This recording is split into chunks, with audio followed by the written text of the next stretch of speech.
Bismillahirrahmanirrahim. Assalamualaikum warahmatullahi wabarakatuh dan salam Malaysia Madani. Allahumma salli ala Sayyidina Muhammad wa ala Sayyidina Muhammad.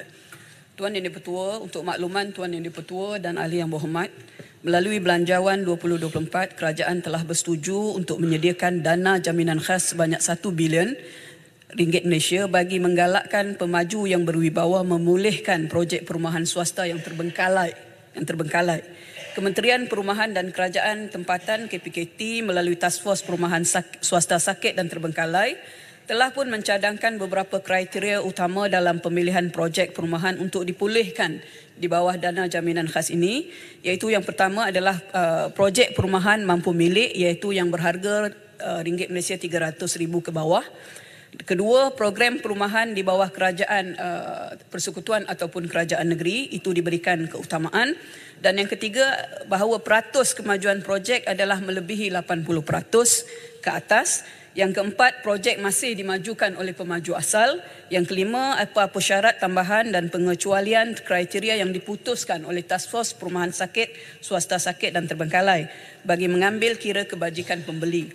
Pada masa ini, kriteria dan kaedah pelaksanaan bagi dana jaminan khas ini, yang berhormat, masih berada di bawah penelitian KPKT bersama dengan Kementerian Kewangan. KPKT melalui Task Force ini juga telah turut mencadangkan perluasan skop dana jaminan khas ini kepada projek perumahan swasta yang masih dalam kategori sakit, kerana yang asal disebutkan projek terbengkalai, perumahan terbengkalai.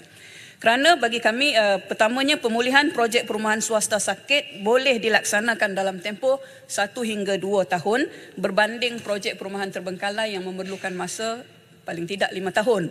Yang keduanya, pemantauan dan kawalan bayaran balik pinjaman melalui akaun pemajuan perumahan HDA.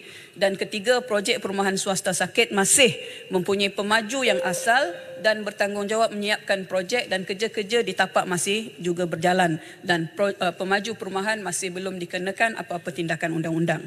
Untuk makluman Tuan Yang Dipertua dan ahli yang berhormat, selanjutnya status projek perumahan swasta yang akan dipulihkan melalui dana jaminan khas ini masih diteliti, termasuklah projek perumahan yang disebutkan oleh Yang Berhormat Residensi Hektar Gombak yang dikategorikan sebagai projek sakit. Walau bagaimanapun, penyiapan setiap projek perumahan tersebut merupakan tanggungjawab pemaju, manakala KPKT melalui Task Force ini akan terus komited sebagai pemudah cara bagi memastikan projek perumahan yang telah dimajukan itu akan dapat disiapkan dan dapat diserahkan kepada pembeli. Tuan Yang Dipertua, terima kasih.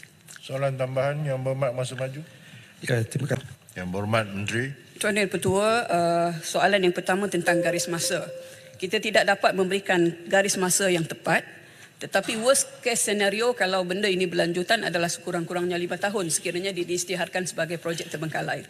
Kerana apa, Tuan Yang Dipertua? Projek ini ada 2 permasalahan yang kita hadapi sekarang. Pertama, pemaju asal masih belum mendapat bantuan kewangan daripada mana-mana bank. Dan keduanya adalah bahawa kriteria dan mekanisme dana jaminan khas itu masih dalam rundingan di peringkat Kementerian Kewangan. Walau bagaimanapun di peringkat KPKT, usaha berterusan sedang dijalankan, libat urus berterusan sedang dijalankan, termasuklah sebenarnya dalam kes residensi Hektar Gombak ni, dalam setiap bulan kita adakan mesyuarat untuk bagi menyelesaikan isu tersebut dan membantu para pembeli. Yang keduanya tentang apakah bantuan daripada kerajaan untuk membantu pembeli-pembeli ini, Tuan Yang Dipertua, saya minta masa sedikit, Tuan Yang Dipertua.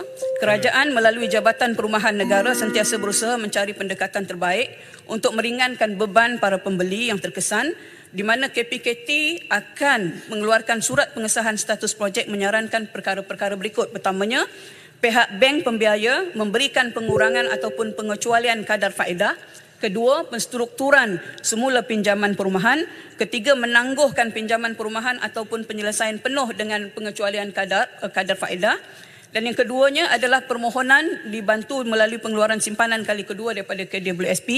Dan yang ketiganya adalah membatalkan pinjaman sedia ada dan juga diberi peluang kepada pinjaman-pinjaman baru seperti mana pinjaman kali pertama ataupun pengecualian pengenaan kadar faedah 4%. Ini kalau ianya terkait dengan lembaga pembiayaan perumahan sektor awam LPPSA, Tuan Yang Dipertua.